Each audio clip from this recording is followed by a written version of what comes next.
Hello दोस्तों, हमारे YouTube channel पर आप सबका एक बार फिर से स्वागत है। दोस्तों, हम एसएससी फेस 9th का एग्जामिनेशन जो कि फरवरी में कंडक्ट होने जा रहा है उसके लिए वोकेबलरी की तैयारी कर रहे हैं।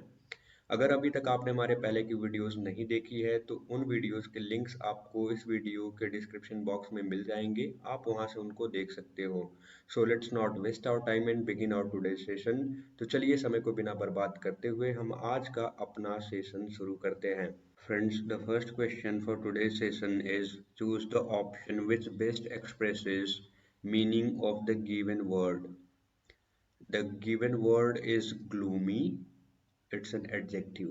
हमारा given word क्या है? Gloomy. यह एक विशेषण है, adjective है, ठीक है। It means nearly dark or badly lit. It also means depressing. Nearly dark का मतलब क्या है? जो बिल्कुल धुंधला सा हो, ठीक है। ठीक है, धुंधला सा हो, बिल्कुल अंधेरा जैसा हो, बिल्कुल डार्क हो, या बैडली लिट हो। लिट का मतलब होता है कि उजाला, जो कि जिसमें रोशनी हो, जो प्रकाशित हो। तो बैडली लिट का मतलब जो बुरी तरीके से प्रकाशित हो, यानी उसमें प्रकाश ना हो, रोशनी ना हो, वो धुंधला हो।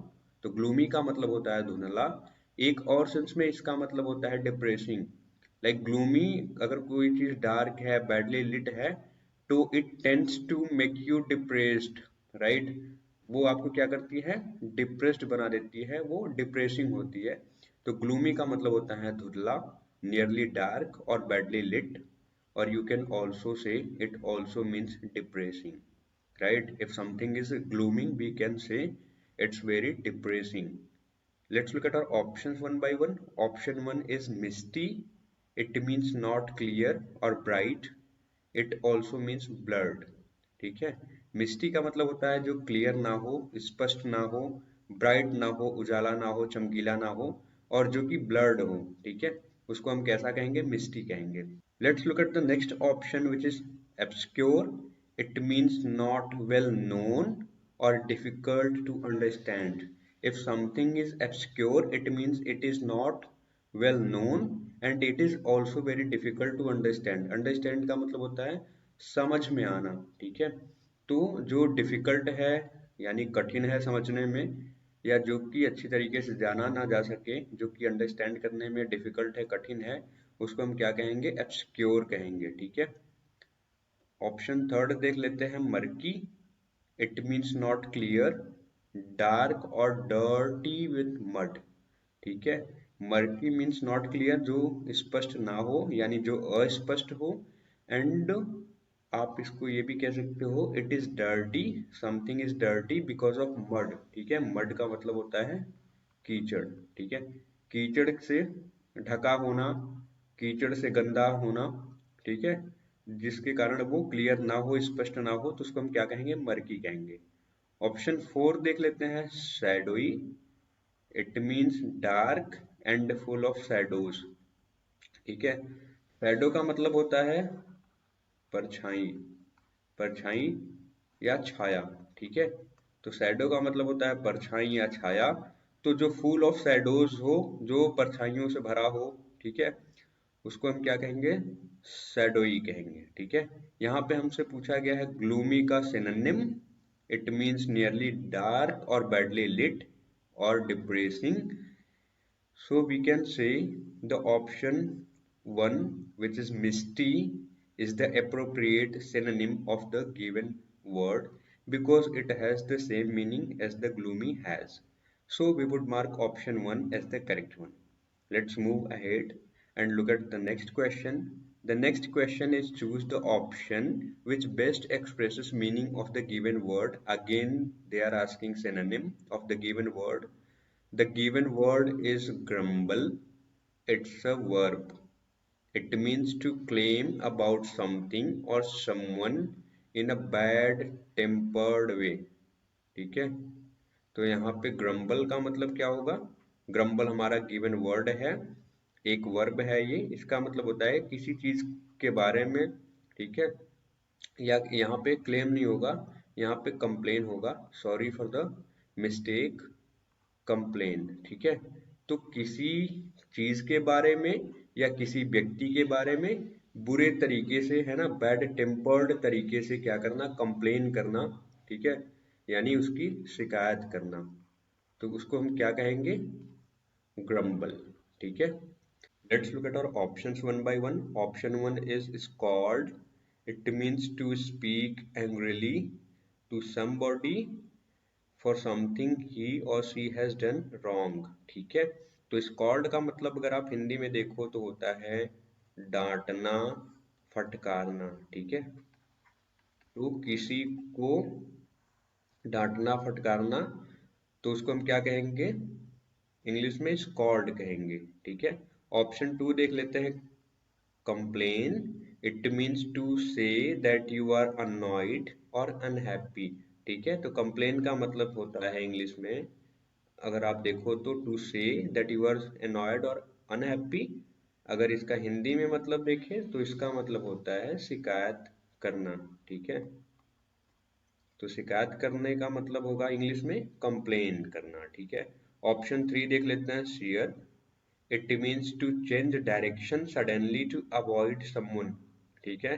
तो अचानक से डायरेक्शन यानी दिशा को अचानक से सडनली क्या कर लेना, चेंज कर लेना, बदल लेना, in order to avoid someone. Avoid करने का मतलब किसी को इग्नोर करना, अवॉइड करना, ठीक है, किसी से बचने के लिए क्या करना ना, अचानक से रास्ता चेंज कर लेना शेयर कहलाता है, ठीक है। ऑप्शन फोर देख लेते हैं, fight. It means to struggle physically with somebody.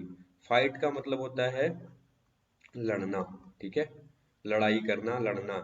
तो फाइट का मतलब जब आप फिजिकली हाथापाई करते हो किसी से, तो उसको हम क्या कहते हैं, फाइट कहते हैं। यहाँ पे हमसे पूछा गया है ग्रम्बल का सिनोनिम आप बताओ, तो यहाँ पे आप देख सकते हो कि complain, option number 2, complain. It also has the same meaning as the given word has, so we would mark option 2 as the correct one. Let's look at the next question.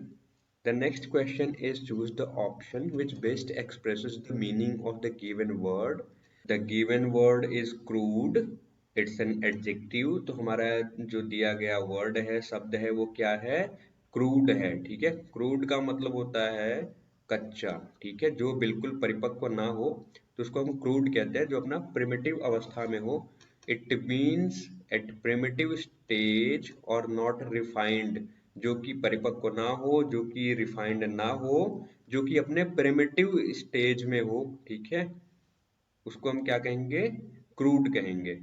अगर आपने सुना होगा क्रूड ऑयल, ठीक है, crude oil, crude oil पहले refinery में जाती है, फिर रिफाइनरी से ही जो आपके अदर पेट्रोलियम प्रोडक्ट्स हैं, जैसे पेट्रोल है, डीजल है, केरोसिन है, और भी चीजें हैं, वो आपको मिलती हैं क्रूड ऑयल से। तो पहले क्रूड ऑयल जो आपका एक्सट्रैक्ट किया जाता है जमीन से, and then it is sent to refinery, और रिफाइनरी से फिर ये रिफाइंड होकर के अलग अलग प्रोडक्ट्स उससे आपको प्राप्त होते हैं। तो क्रूड का मतलब होता है कच्चा, यहाँ पे क्रूड ऑयल कच्चा तेल, ठीक है। इंडिया को जो नीड होती है पेट्रोलियम की, वो 80% अराउंड इंपोर्ट करता है, आयात करता है बाहरी देशों से। ऑप्शंस देख लेते हैं। Option one, unrefined. It means something not of fine quality. तो जो अनरिफाइंड हो वो कैसा होता है, फाइन क्वालिटी का नहीं होता है, ठीक है, वो अपने प्रिमिटिव स्टेज में होता है। ऑप्शन टू देख लेते हैं, cruel. It means having a desire to cause pain and suffering. तो क्रूएल का मतलब होता है आपका, क्रूएल का मतलब होगा कि निर्दयी, ठीक है, निर्दयी। तो क्रूएल का मतलब होता है निर्दयी, जो कि जिसके अंदर दया ना हो, जिसके पास डिजायर हो, who is having desire to cause pain and suffering for others, ठीक है, निर्दयी जिसके दिल में दया ना हो, उसको हम क्या कहते हैं, क्रूएल कहते हैं, ठीक है। ऑप्शन थ्री देख लेते हैं, रूड। इट मीन्स शोइंग और हैविंग लैक ऑफ रिस्पेक्ट, और it also means impolite। Rude का मतलब होगा कि हैविंग और शोइंग लैक ऑफ रिस्पेक्ट, ठीक है, जो रूड होते हैं, ठीक है, रूड का मतलब होता है कि दम्भी, दम्भी कह लो आप, ठीक है। जो रूड होते हैं वो, जो इनको रूड का मतलब होता है रूखा, जिनका बिहेवियर रूड होता है वो रूखा बिहेवियर होता है उनका। तो जनरली जो रूड होते हैं उनके अंदर क्या होता है, दूसरों के लिए रिस्पेक्ट की कमी होती है, वो पोलाइट नहीं होते, वो इम्पोलाइट होते हैं, ठीक है। तो ऐसे व्यक्तियों को हम क्या कहते हैं, रूड कहते हैं। ऑप्शन 4 देख लेते हैं, which is savage. It means aggressive and violent, ठीक है। तो सैवेज का मतलब होता है कि जो बिल्कुल क्रूर हो, वायलेंट हो, तो उसको हम क्या कहेंगे, सैवेज कहते हैं। हमसे पूछा गया है क्रूड का बताओ synonym. If you look at option 1 which is refined, it also means the same at primitive stage or not refined, which is the meaning of crude.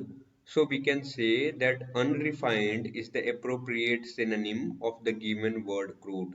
तो हम यहाँ कह सकते हैं कि unrefined समानार्थी शब्द है, सिनोनिम है क्रूड का। तो हम यहाँ पे ऑप्शन 1 को करेक्ट मार्क करेंगे। चलिए आगे चलते हैं, अगला सवाल देख लेते हैं हम अपना आज का।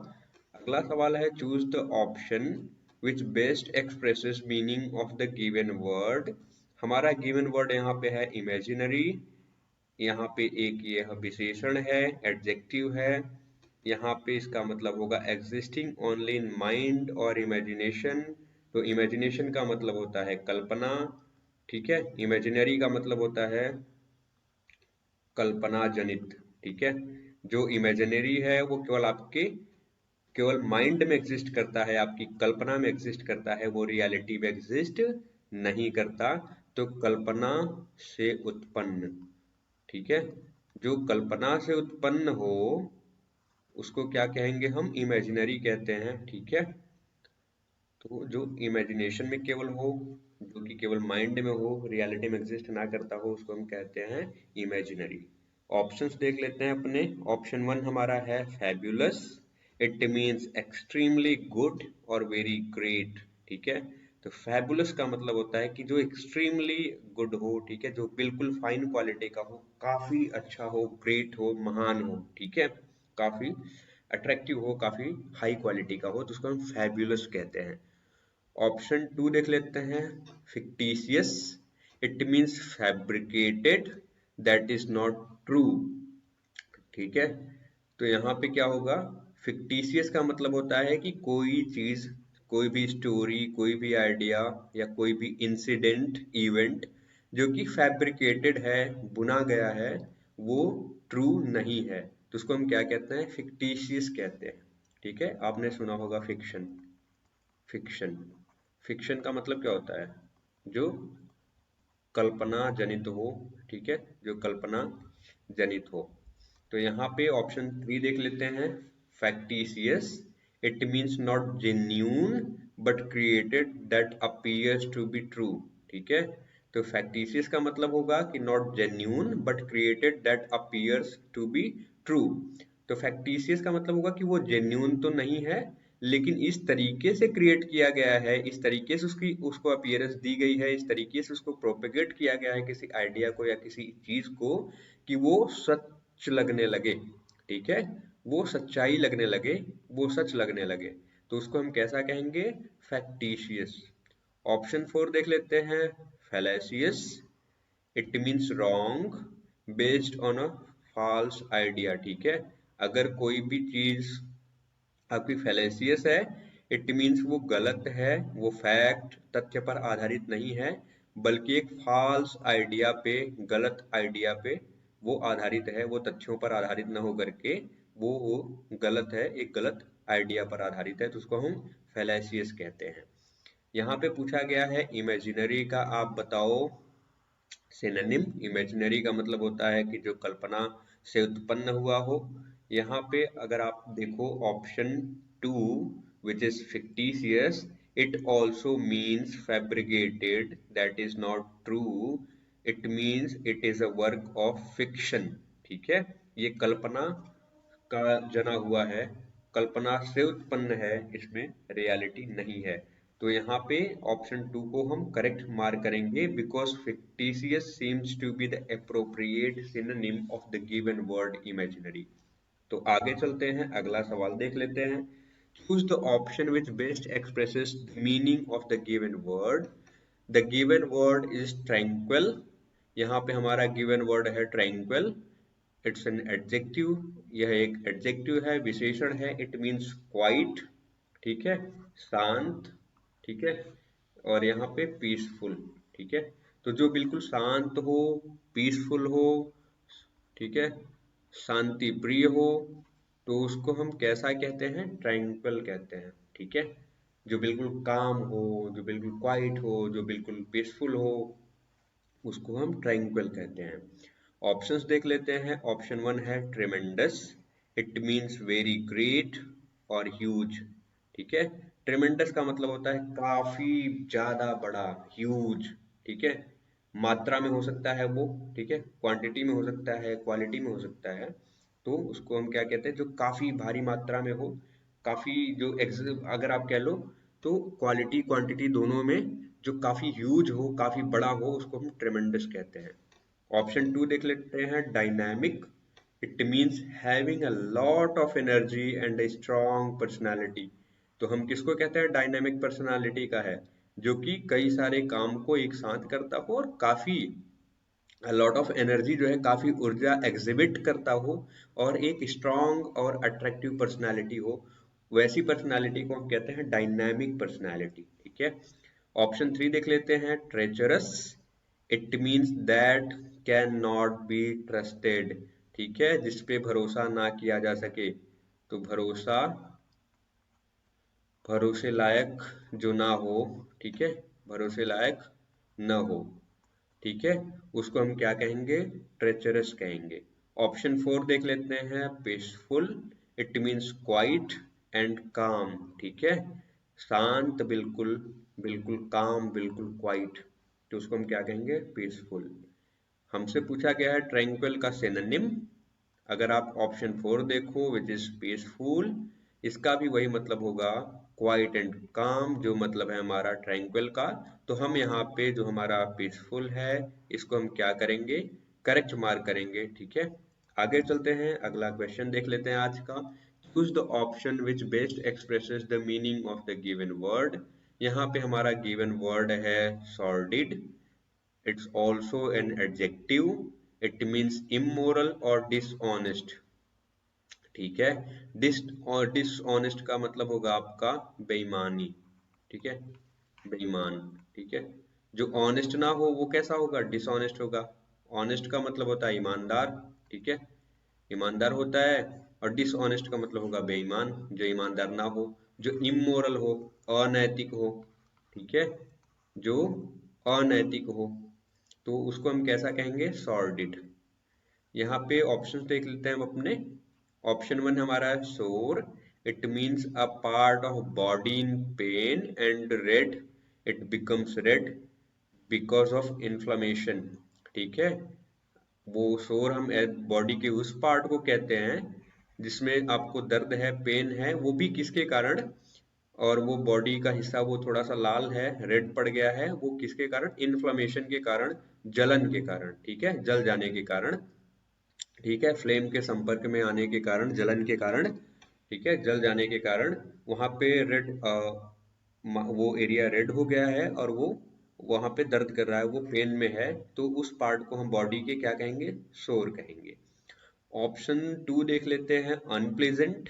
अनप्लेजेंट का मतलब होता है जो सुखदायक ना हो, प्लेजेंट का मतलब होता है सुखदायक होना, आरामदायक होना, ठीक है, सुखदायक होना। तो अनप्लेजेंट का मतलब होता है जो सुखद ना हो, तो नॉट प्लेजेंट, और कंफर्टेबल, जो आरामदायक और सुखद ना हो, उसको हम कैसा कहेंगे, अनप्लेजेंट कहेंगे। ऑप्शन थ्री देख लेते हैं, स्प्लेंडेड, इट मीन्स एक्सीलेंट और वेरी गुड, ठीक है, स्प्लेंडेड का मतलब होता है काफी अच्छा होना। ऑप्शन फोर देख लेते हैं, dissatisfied, it means not satisfied. Satisfied होने का मतलब होता है संतुष्ट होना, ठीक है, संतुष्ट। तो डिससेटिस्फाइड का मतलब होगा असंतुष्ट, ठीक है। यहाँ पे सॉर्डिड का पूछा गया है सिनोनिम, इट मीन्स इमोरल और dishonest. If you look at the option number four, dissatisfied, it seems to be the appropriate synonym of the given word sordid. So we would mark option 4 as the correct one. चलिए आज के अगले question को देखते हैं। Choose the option which best expresses the meaning of the given word. Given word हमारा है nefarious, यह एक एडजेक्टिव है, विशेषण है, इट मीन्स क्रिमिनल, विकेड। ठीक है, क्रिमिनल का मतलब होता है अपराधी, विकेड का मतलब होगा आपका दुष्ट। ठीक है, दुष्ट। तो ऑप्शंस देख लेते हैं। डोसाइल, इट मीन्स क्वाइट, जो बिल्कुल चुपचाप रहने वाला हो, रहने वाली हो। एंड इजी टू कंट्रोल, तो उसको आसानी से क्या किया जा सके, कंट्रोल किया जा सके, उसको हम डोसाइल कहते हैं। ठीक है। ऑप्शन टू देख लेते हैं। Natural, it means existing in nature, not made by human beings. तो जो नेचुरल का मतलब होगा प्राकृतिक। ठीक है, नेचुरल का मतलब होगा प्राकृतिक, तो जो कि नेचर में ही एग्जिस्ट करता हो, या आप जो है आप ये भी कह सकते हो कि जो ह्यूमन बीइंग्स ने, जो मानव ने न बनाया हो, तो उसको हम कैसा कहेंगे, प्राकृतिक, जो प्रकृति ने दिया हो। ठीक है, नेचुरल। ऑप्शन थ्री देख लेते हैं। Neurotic, it means caused by or suffering from a mental illness. ठीक है। ऑप्शन फोर देख लेते हैं। विकेड, इट मीन्स बैड, जो बुरा हो, दुष्ट हो, मिसचीवियस हो। ठीक है, दूसरों के लिए प्रॉब्लम्स जो क्रिएट करता हो उसको हम मिसचीवियस कहते हैं। ठीक है, जो गलत कामों में इन्वॉल्व रहता है, दूसरों का हर समय अनभल चाहता है। ठीक है, दूसरों के लिए हमेशा बुराई करता है, तो उसको मिसचीवियस कहते हैं ना, जो बुरे काम करता है। तो यहाँ पे पूछा गया है निफेरियस का बताओ सिनोनिम, तो इसका मतलब भी होगा क्रिमिनल और विकेड, अपराधी और दुष्ट। यहाँ पे ऑप्शन फोर आप देखो, विकेड, इट ऑल्सो मीन्स जो बुरा है, मिस्चीवियस है। तो यहाँ पे हम ऑप्शन फोर को करेक्ट मार्क करेंगे। Option four wicked would be the appropriate synonym of the given word nefarious. Let's look at the next question. The next question is choose the option which best expresses the meaning of the given word. Again, they are asking synonym, right? The given word is insensitive. Insensitive, it's an adjective.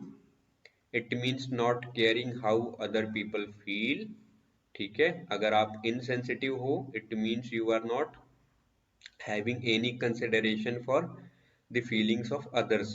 तो जो दूसरे लोग हैं, other people हैं, वो कैसा feel कर रहे हैं, कैसा महसूस कर रहे हैं, उसके बारे में आपको कुछ लेना देना नहीं है, उसके बारे में आप केयर नहीं करते हो, तो उसको हम कैसा कहते हैं, इनसेंसिटिव कहते हैं। इसको आप हिंदी में कहते हैं असंवेदनशील। ठीक है, असंवेदनशील, जिसके अंदर संवेदना नहीं है, जो दूसरों की फीलिंग न समझता हो, उसको हम कैसा कहेंगे, दूसरों की फीलिंग न समझता हो, उसकी केयर ना करता हो, उसको हम कहते हैं असंवेदनशील, और उसको हम इंग्लिश में कहेंगे इनसेंसिटिव। ठीक है। ऑप्शंस देख लेते हैं। ऑप्शन वन है repulsive, it means causing a feeling of strong dislike और अवर्जन। ठीक है, डिसलाइक का मतलब होता है नापसंद। ठीक है, तो एक तरीके से रिपल्सिव का मतलब यहाँ पे ये अट्रैक्टिव का एंटोनिम है। अट्रैक्टिव का मतलब होता है क्या, आकर्षक, तो यहाँ पे रिपल्सिव का मतलब हो जाएगा प्रतिकर्षक। ठीक है, जिसमें अट्रैक्शन करने की क्षमता ना हो। ठीक है, जिसको देख करके आप उसके प्रति अट्रैक्ट ना हो, है ना, उसके प्रति आपको घृणा जैसा है, नापसंद की फीलिंग है, डिसलाइक की फीलिंग है, तो उसको हम कैसा कहेंगे, रिपल्सिव कहेंगे। ऑप्शन टू हमारा है revolting, it means extremely unpleasant, जो बिल्कुल एक्सट्रीमली अनप्लेजेंट हो, उसको हम रिवोल्टिंग कहते हैं। ऑप्शन थ्री देख लेते हैं। Cunning, it means crafty and clever, इसको हम अगर देखें कनिंग को, तो इसका मतलब होता है धूर्त। ठीक है, इसको हम नेगेटिव सेंस में यूज करते हैं कनिंग को, जो कि बिल्कुल चालाक हो व्यक्ति। ठीक है, तो शातिर या धूर्त व्यक्ति को हम कनिंग कहते हैं। ऑप्शन फोर देख लेते हैं। Callus, it means not caring about others feelings. ठीक है, जो कैलस होते हैं वो कैसे होते हैं, they do not care about the feelings of others, how do others feel, right. तो यहाँ पे पूछा गया है इनसेंसिटिव का आप सिनोनिम बताओ। अब तक तो आपको पता लग ही गया होगा कि इनसेंसिटिव का सिनोनिम जो हमारा है वो होगा कैलस, बिकॉज यहाँ पे कैलस का भी वही मतलब है कि जो दूसरों के फीलिंग्स की केयर ना करता हो, कद्र ना करता हो, उसकी परवाह ना करता हो। और इनसेंसिटिव का भी मतलब वही सेम है, असंवेदनशील, जो दूसरों की संवेदना की केयर ना करता हो। तो यहाँ पे हम ऑप्शन फोर को करेक्ट मार्क करेंगे। चलिए आगे चलते हैं, देखते हैं अगला सवाल। Choose the option which best expresses the meaning of the given word. यहाँ पे हमारा गिवन वर्ड है सीज, यह एक वर्ब है, क्रिया है। It means to stop happening और एग्जिस्टिंग। ठीक है, तो सीज का मतलब होगा कि रुक जाना, बिल्कुल, है ना, to come to the end, ठीक है। तो टू स्टॉप हो जाना, कुछ चीज अगर कोई प्रोसेस चल रहा है तो वो प्रोसेस क्या हो जाना, रुक जाना, ठीक है। या तो वो एग्जिस्टेंस में ही न रहना, एग्जिस्टेंस उसकी खत्म हो जाना, सीज हो जाना, ठीक है। ऑप्शंस देख लेते हैं। ऑप्शन वन है stop, to end an activity. Stop का मतलब होता है रुकना, अगर कोई चीज चल रही है, कोई प्रोसेस हो रहा है तो उसको आप क्या कर रहे हो, रोक दे रहे हो, उसको रोकने को क्या कहेंगे, हम स्टॉप कहेंगे। ऑप्शन टू देख लेते हैं, लैप्स। इट मीन्स एक्सपायर और come to an end. Lapse का मतलब होता है कि एक पर्टिकुलर टाइम के बाद वो अपने आप जो है एंड हो जाना, एक्सपायर हो जाना, ठीक है, खत्म हो जाना। ऑप्शन थ्री देख लेते हैं, close. It means shut. Close का मतलब होता है बंद करना, ठीक है, क्लोज का मतलब होगा बंद करना। ऑप्शन फोर देख लेते हैं, arrest, to take into custody. Arrest का मतलब होता है गिरफ्तार करना, ठीक है, अरेस्ट का मतलब होता है गिरफ्तार करना। तो कस्टडी में ले लेना, हिरासत में ले लेना, क्या पुलिस द्वारा क्या कहलाता है, अरेस्ट करना कहलाता है, गिरफ्तार करना कहलाता है। अब आप ऑप्शन देखो, यहाँ पे one, which is stop, it also has the same meaning as the given word seize has, so we would mark option one as the correct one, right? तो चलिए आज का अगला और अंतिम सवाल देखते हैं। Choose the option which best expresses the meaning of the given word. यहाँ पे हमारा गिवन वर्ड है लाइबिलिटी, यह एक नाउन है, ठीक है। It means the state of being legally responsible for something, ठीक है। लाइबिलिटी का मतलब होता है क्या, देयता, ठीक है, देनदारी, यू कैन ऑल्सो से इन हिंदी देनदारी, ठीक है। अगर आपने, मान लो ए है, एग्जाम्पल से समझाते हैं, आप अगर बैंकिंग पढ़ोगे, फाइनेंस एंड बैंकिंग, तो वहां पे आपको लाइबिलिटी एंड असेट का कॉन्सेप्ट पढ़ने को आता है, ठीक है। तो मान लो ए है, जनरल अवेयरनेस के लिए बता दे रहा हूँ, ए एंड बी है मान लो, ठीक है, पर्सन ए पर्सन बी, और यहाँ पे पर्सन ए ने दिया बी को मान लो 100 रुपए, ठीक है। तो यहाँ पे क्या है, यहाँ पे अगर ये 100 रुपए बी की प्रॉपर्टी होती, ठीक है, बी की का असेट संपत्ति होती, बी का खुद का कमाया होता, तो उसको हम क्या कहते हैं, असेट कहते हैं, ठीक है, उसकी संपत्ति कहते हैं, परिसंपत्ति कहते हैं। लेकिन चूंकि ये 100 रुपए बी को मिले हैं ए के द्वारा, ए ने दिया है, बी की खुद की कमाई नहीं है, खुद की संपत्ति नहीं है, तो अब क्या है, क्या 100 रुपए बी ने लिया है तो उसको वापस नहीं करेगा ए को, बिल्कुल करेगा। तो अगर ए से 100 रुपए लिया है बी ने, तो बी उस 100 रुपए को वापस भी तो करेगा। तो यहाँ पे ये 100 रुपए जो है बी की खुद की संपत्ति नहीं है, यहाँ पे इसको इस संपत्ति को रिटर्न करना है, तो इसका मतलब ये क्या है, 100 रुपए की लाइबिलिटी है किसके ऊपर, बी की, बी के ऊपर किसकी, ए की। तो ए की लाइबिलिटी जो है बी के ऊपर है 100 रुपए की, यानी बी जो है ए को पे करेगा 100 रुपए। तो यही होता है बैंकिंग में भी, ठीक है। जो आप पैसा जमा करते हो बैंक में, वो बैंक की जो है असेट नहीं होती, संपत्ति नहीं होती, ठीक है, वो लाइबिलिटी होती है। जैसे आप 1,000 रुपए ले गए, ठीक है, आपने यूनियन बैंक ऑफ इंडिया में जमा कर दिया। अब ये 1,000 रुपया जो आपका है, ये बैंक की संपत्ति नहीं है, ये तो आपकी संपत्ति है, बट आपने बैंक को दे रखी है, ठीक है, संभाल कर रखने के लिए।